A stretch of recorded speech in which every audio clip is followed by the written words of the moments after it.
So the fourth unit for the Vikings is settlers in the west. So we've just looked at the raiders and invaders, but now we're looking at the settlers in the west. So we'll start with Scotland.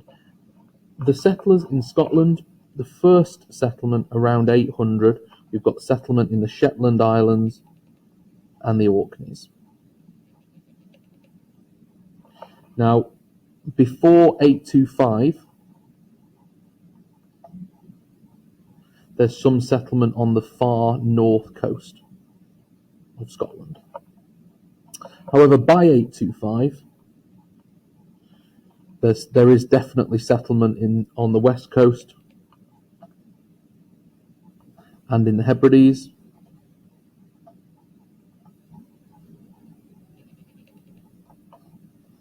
By 850, there is settlement on the Isle of Man. Now, in Scotland, they settle in areas that were previously occupied by the Picts. So I talked about the Picts in the previous unit. So they settled in areas previously occupied by the Picts.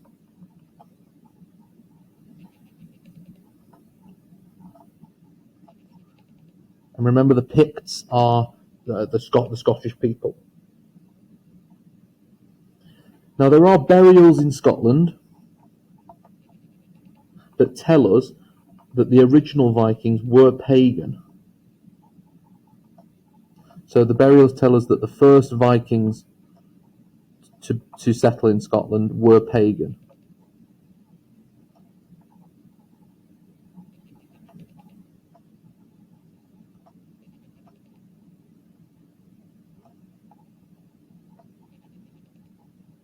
However, by 1000, they had converted to Christianity. And so this conversion is clear from the burials that we find. Generally in Scotland, they would settle in coastal areas or islands.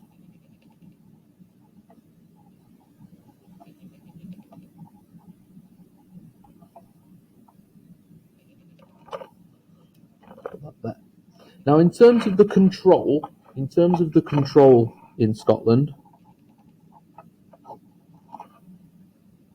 it was originally controlled by local Viking chiefs.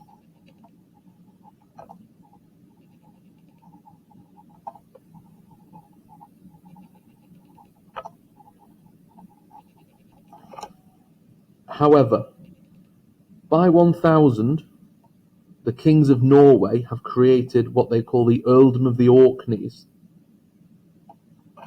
So, by 1000, we've got the Earldom of the Orkneys.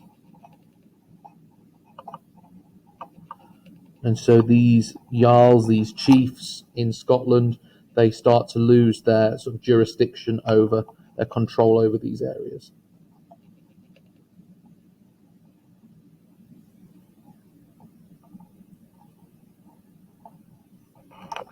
In terms of the impact then, where can I fit that in? We'll do impact here. So in terms of the impact of settlement in Scotland, until the 1700s, people in the Shetland and the Orkney Islands spoke a language similar to Norwegian. So until 1700s, language in the Orkneys was similar to Norwegian. That's the first impact. The second impact is that many place names in Scotland have Norse or Viking origin.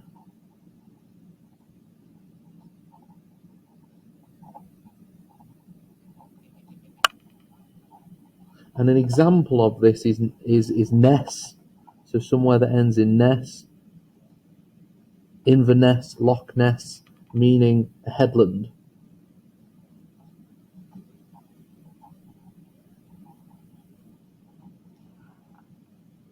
The final impact, the third impact, is about the DNA. Now 50%, hang on, let me get this down, 50% of people in the Orkney Islands in the modern day have DNA which is Viking.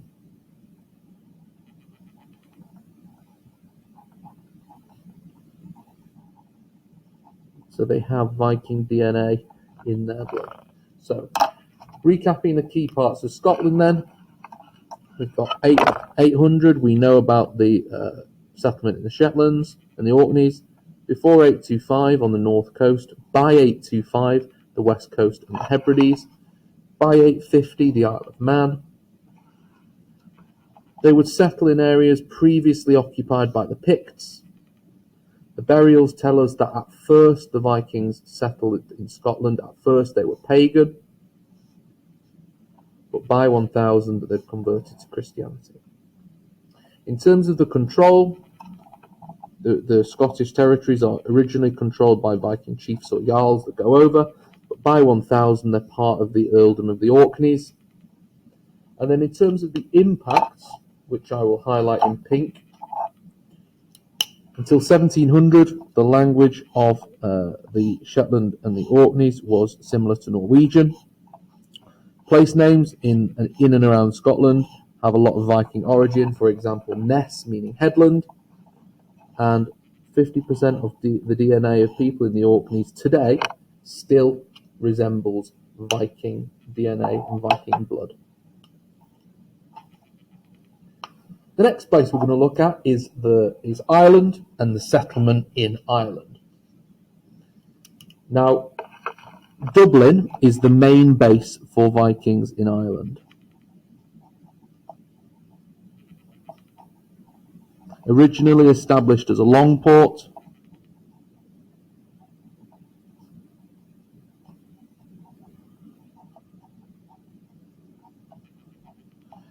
in 902, the Vikings are expelled from Ireland.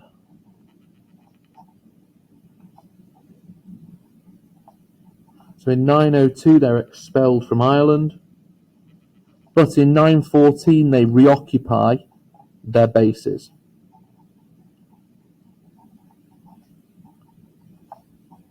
And these bases are found at Dublin, Wexford and Waterford.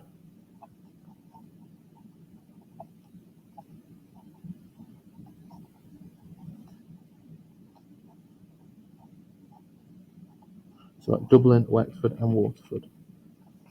Now in terms of Dublin itself, Dublin was a fortified town. And as we spoke about earlier, the attackers on Ireland became both attackers and traders. And so Dublin is a fortified trading town. And we have evidence of Irish people coming to Dublin to trade with Vikings. So there are Irish people who come to trade with the Vikings in Dublin. But if we're discussing impact here, their settlement and their control in Ireland was limited only to these trading towns.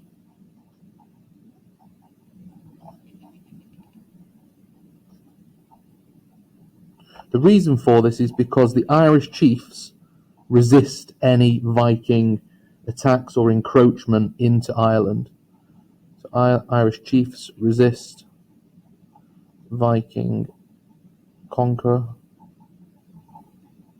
And because they resist the inland Irish conquering, the Vikings generally remain in coastal areas.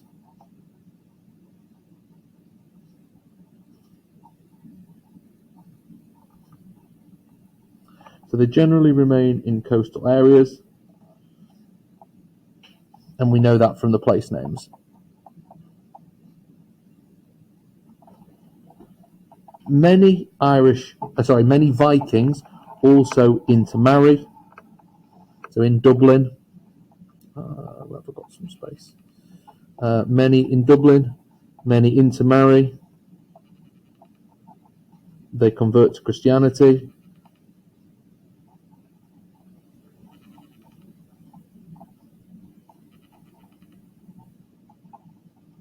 And so as a result, they lose their Viking identity.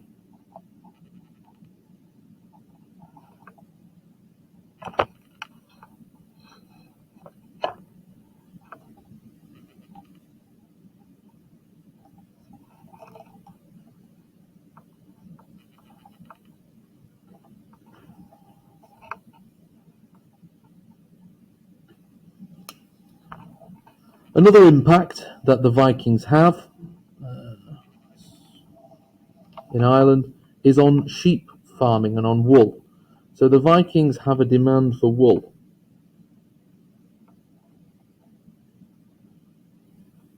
And so this wool farming, the sheep farm, this stimulates sheep farming in Ireland.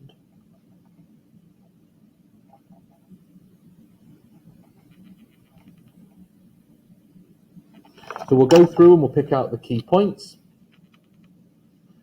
Dublin is the main base.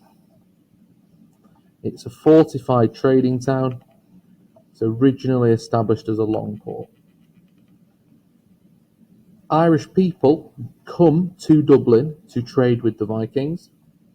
However, in 902, they're expelled from Ireland. They return in 914 and they reoccupy Dublin, Wexford and Waterford. A lot of the Vikings intermarry, a lot convert to Christianity, and therefore they lose their Viking identity. In terms of impacts, again in pink, they have a relatively limited impact because settlement is limited. The settlement and control is limited to the trading towns because the Irish chiefs resist any sort of Viking conquer inland, and so the Vikings remain in coastal areas. Another impact is the Vikings demand wool, and their demand for wool stimulates sheep farming in Ireland, which you can still see today.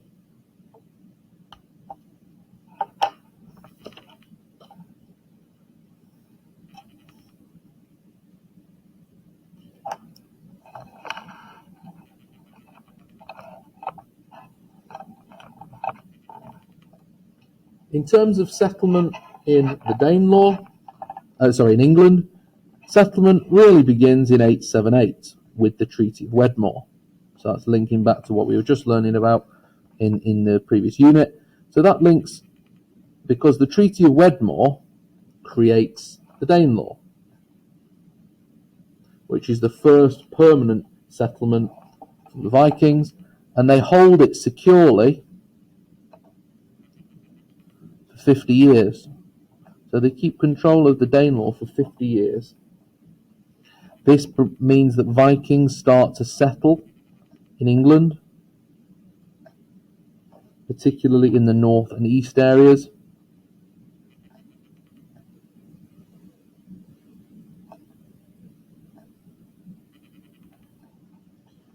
And they settled where the land was fertile.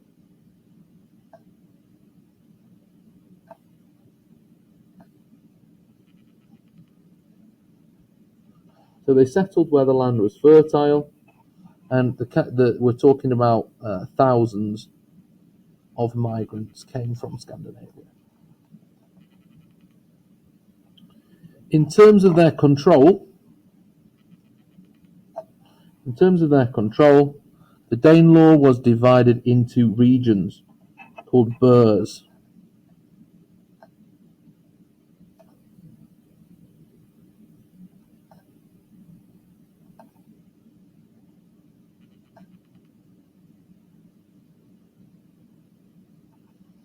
And these regions would be controlled by a powerful Jarl.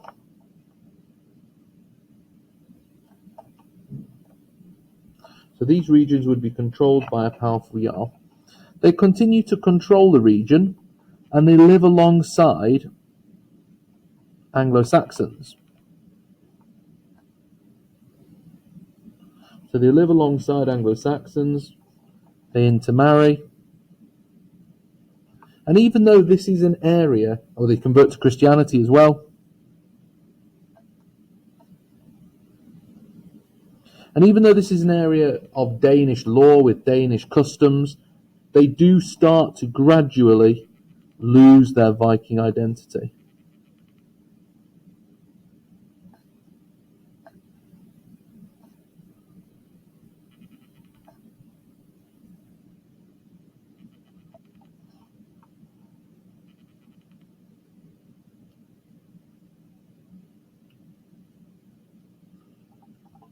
Running out of space here. In terms of the impacts,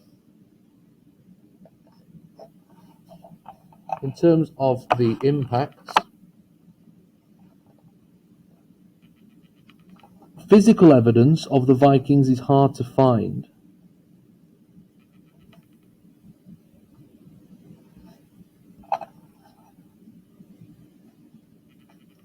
And sometimes historians call them invisible Vikings, because to find physical evidence of the Vikings in England is hard. But many place names, many words, egg, fell, window, sky, bag, these are all words which we still use today. Additionally as well, they influence law.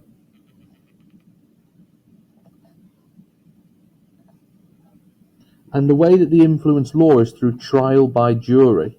So we still use that in some court cases today. Trial by jury. And then the final impact is the DNA of people. Now, the DNA of people today, particularly in the areas of where the Danelaw was, is still similar, as people still have similar DNA to Scandinavia. So picking out the key points then of settlement in England, we've got 878 as the Treaty of Wedmore. This creates the Danelaw, and they hold it securely for 50 years.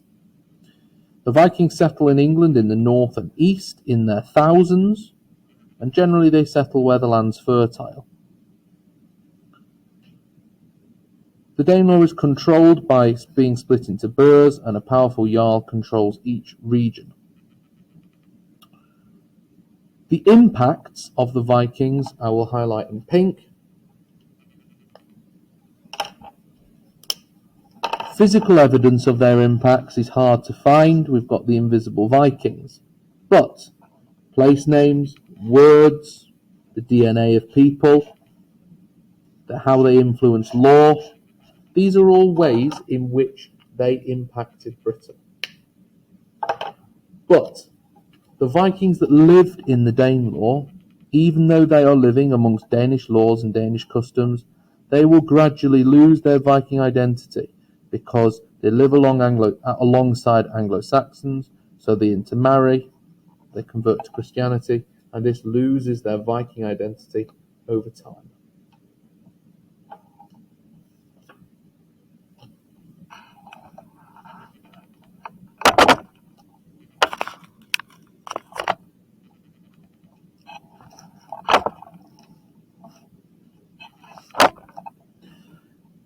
Now, if we're thinking about France, the raids on France were prolific. There was lots of raids on France, on the Frankish kingdoms, after the death of Charlemagne, when the Frankish kingdoms became a lot weaker than they were before. But the raids on France, they do not lead to significant settlement.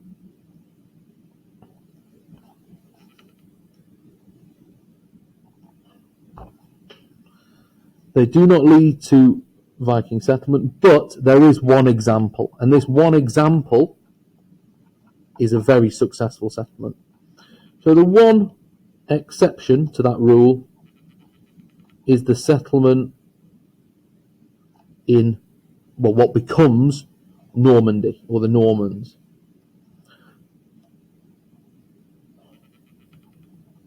So in 911, Charles the Simple is sick of Viking raids, and he defeats the Viking leader Rollo.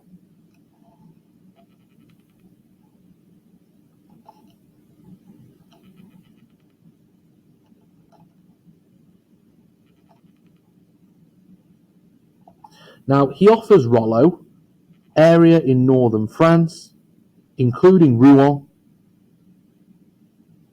to stop attacking the Frankish kingdoms and to defend them from other Viking raids. So he offers Rollo lands in the north,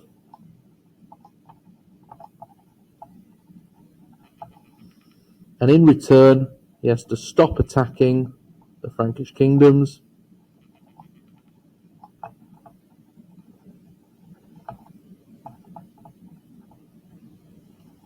and protect the Frankish kingdoms from other Viking raids.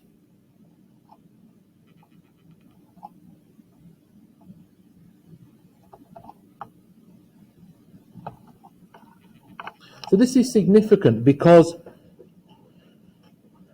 Normandy becomes a very successful settlement, but the Vikings, they do not retain their Viking identity for very long.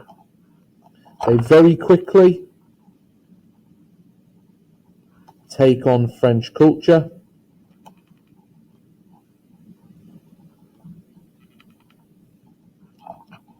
and French identity.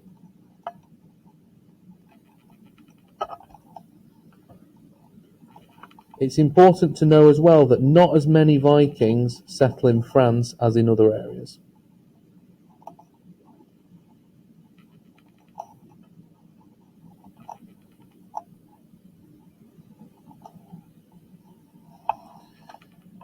The impact of Viking settlement in France is relatively limited.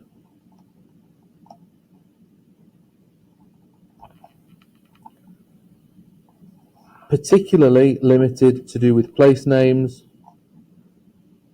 and language.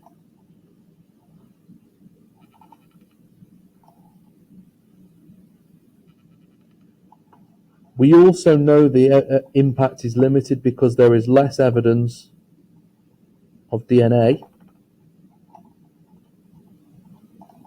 in France than Britain, or of Scandinavian DNA.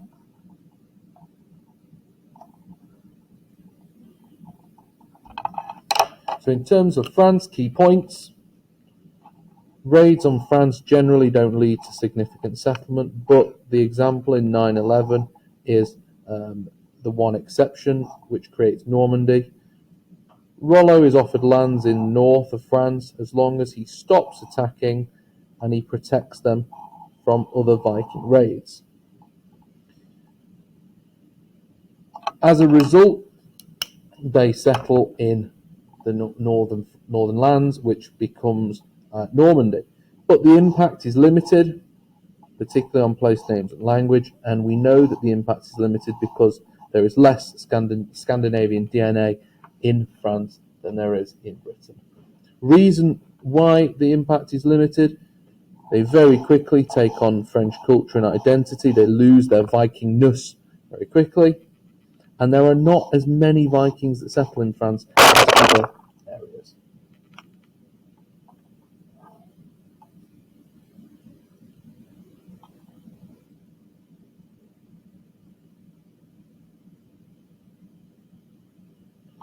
If we're looking at the similarities and differences between these settlements, if you get a question on how similar or different settlements were, the perfect, particularly if it's a clear and organised summary, the perfect analysis to use is diversity, is to talk about how they're different.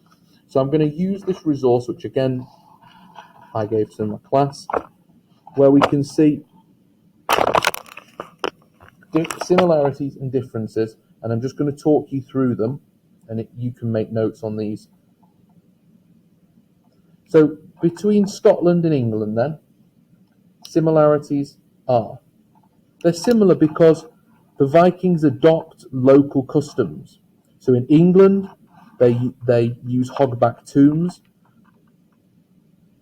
and in Scotland, they use Pict burial sites. So they bury people in places where Picts had been buried before. Another similarity is that they both have a large impact on language and place names. Albeit the impact is bigger in Scotland, but they both do still have an impact on language, a significant one. Another similarity is that they both intermarry, and they both, over time, lose their Viking identity as they blend into and assimilate into the local culture. However, some differences, a key difference between Scotland and England, is that some historians believe that the Vikings wiped out the Picts when they arrived in Scotland, particularly the Shetlands and the Orkneys. Whereas in England, we know that Anglo-Saxons and Danes lived peacefully alongside one another in the Danelaw. So that's a key difference between settlement in Scotland and settlement in England. And another key difference between these two, Scotland and England, is that the Danelaw has its own laws and its own customs. So because it has its own laws and its own customs, they are separate to the rest of the country. So that again is a difference between the two. In terms of France and Ireland, in terms of France and Ireland, similarities between France and Ireland are that they both settle in coastal areas.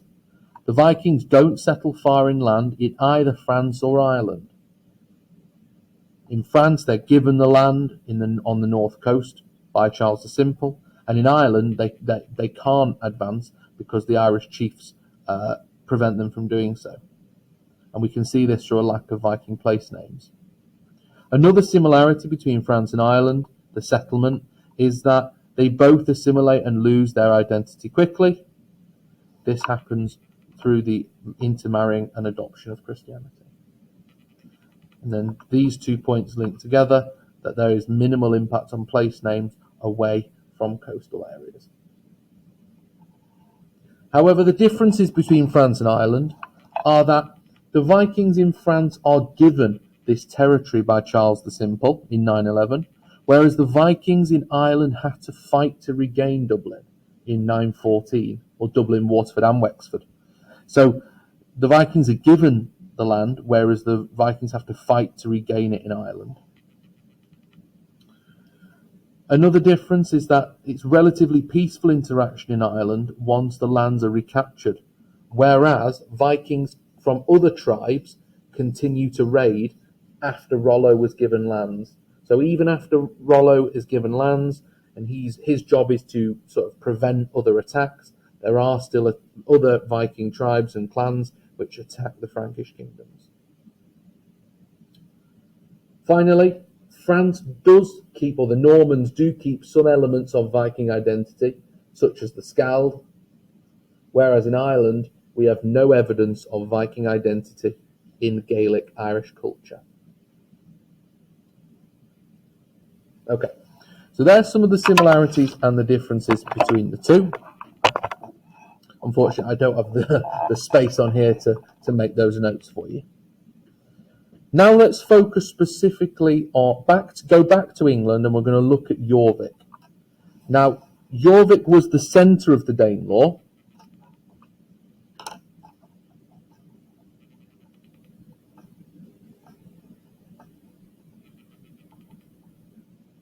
Jorvik was the centre of the Danelaw, and by the year 1000,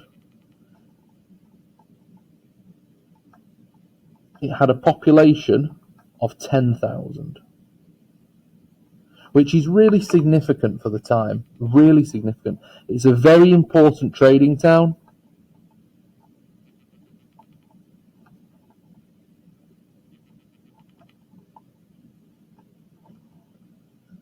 It has direct sea access.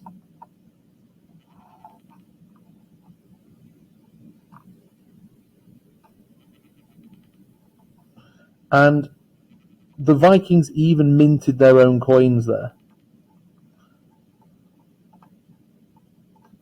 So that shows the importance and the wealth of Jorvik to the Vikings in the Danelaw, because they minted their own coins there.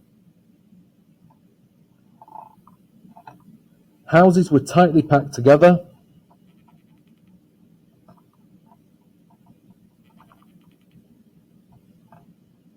Few people lived over the age of 60. There was many street crafters who would make items out of glass, bone, antler, metal. So it was a great place for trade and for crafts and for creation.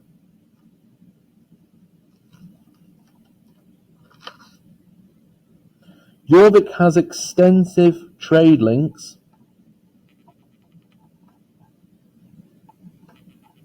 with the rest of the world.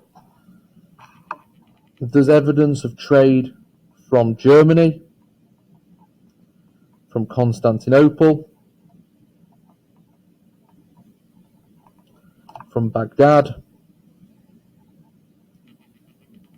and from the Atlantic, or from Atlantic settlements.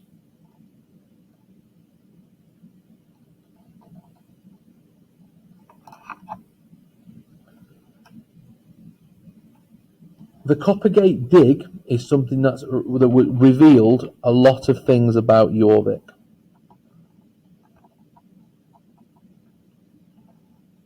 So I'll just split this off so it's clear. Okay. So the Coppergate dig revealed a lot of things about Jorvik and life in Jorvik. There's a big archaeological dig which told us all about how people lived, where people lived, what they made and what they did. And some of the findings were very interesting. There was intermarrying from an early stage.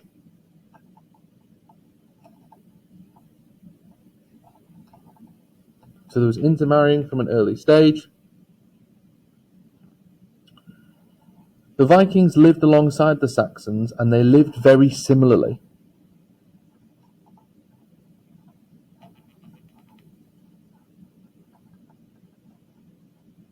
The Coppergate dig also showed that Jorvik was incredibly wealthy.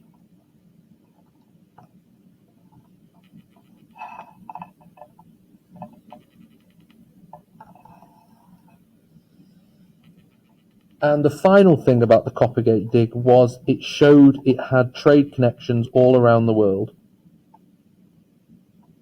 There was a shoe found in the Coppergate dig, which they think it was not a shoe that was found in England anywhere. It wasn't in the right style, and so they think that it was a shoe possibly from an Arab trader. Again, showing the significant trade links around the world.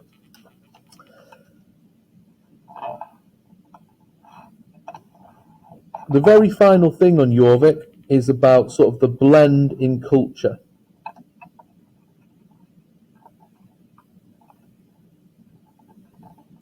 So we found coins that have been minted in Jorvik, where on one side they have a Christian cross, and on the other side they have the hammer of Thor. Hammer of Thor, and so it shows them blending into Anglo-Saxon life. So coin, which is half Thor, half cross, showing that they're blending into Anglo-Saxon culture. So just recapping then, Jorvik is the centre of the Danelaw with a population of 10,000 by the year 1000, which is significant. It has direct sea access. extensive trade links, and they mint their own coins.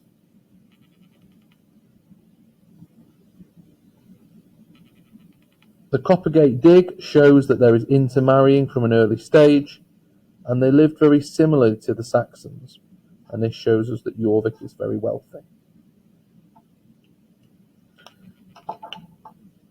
In terms of the impact then, it becomes very wealthy.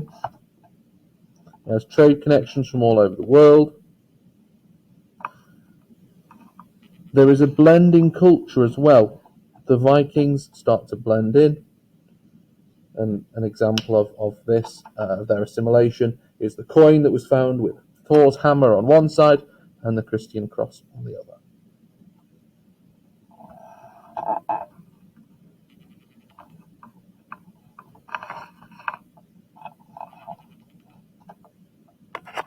The final topic in settlers in the West is the Atlantic settlements. And our key Atlantic settlements are Iceland,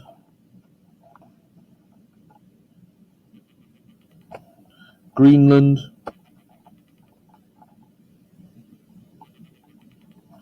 and Newfoundland.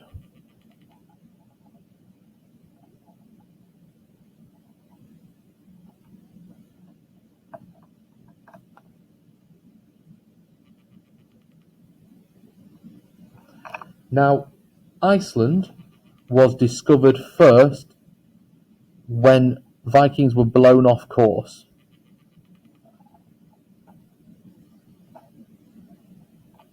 So they were blown off course in their ship and they discovered it. And so in 874, Reykjavik became the first settlement there. And it's still the capital today. The climate was difficult, particularly in the winter. But when the winter melted away, there was lots of fertile land and green pasture, which surprised the Vikings.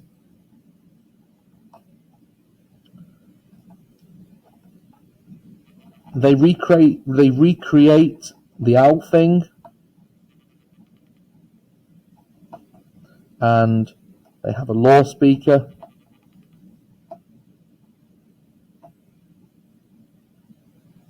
And the settlement in Iceland continues unbroken. The Vikings do not leave Iceland; they just simply blend in and assimilate, and as a result, they have a very high DNA percentage from Scandinavians. So, important info: Iceland first. Reykjavik is founded in 874. The climate is difficult, but they see fertile land when the winter melts away. And so the impacts, we can see the DNA is an impact, and they recreate the Althing and the law speaker, so culture from the homelands in Iceland. In Greenland, most of Greenland, ironically, is covered with ice, so Greenland is not green at all. It's first settled in 983,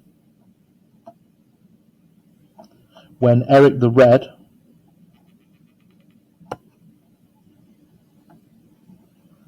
is outlawed from Iceland.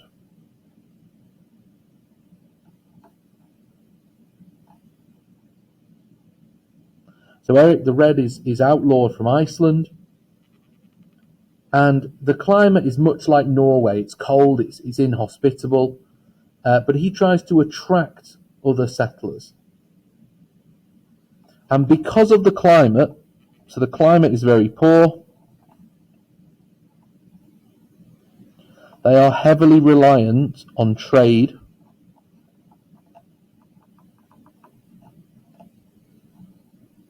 to bring them the resources they need, like timber and iron.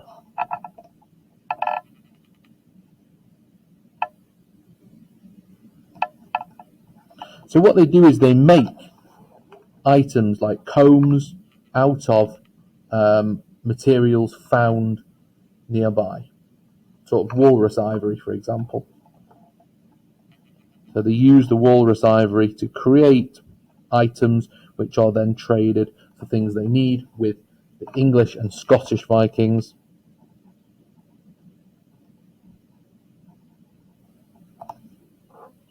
However, the settlement is not successful, and eventually, in the 15th century, people leave Iceland for good. They can no longer live there. So they leave Greenland, sorry. So Greenland is first settled in 983 when Eric the Red is outlawed from Iceland. The climate is poor. They're heavily reliant on trade because they need timber and iron. So they create products out of walrus ivory and trade with English and Scottish Vikings in order to get those products they need to survive. However, by the 15th century,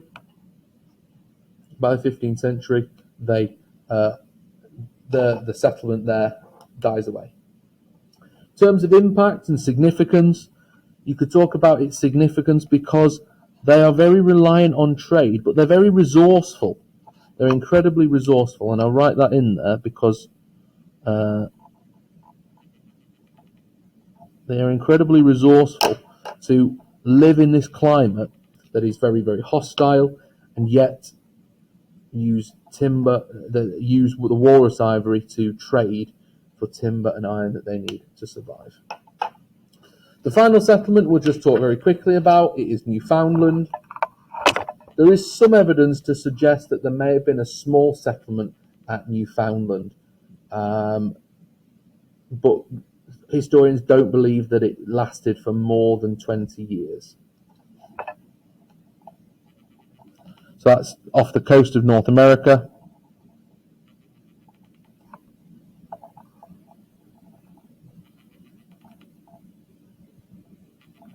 But they don't believe it lasted more than 20 years.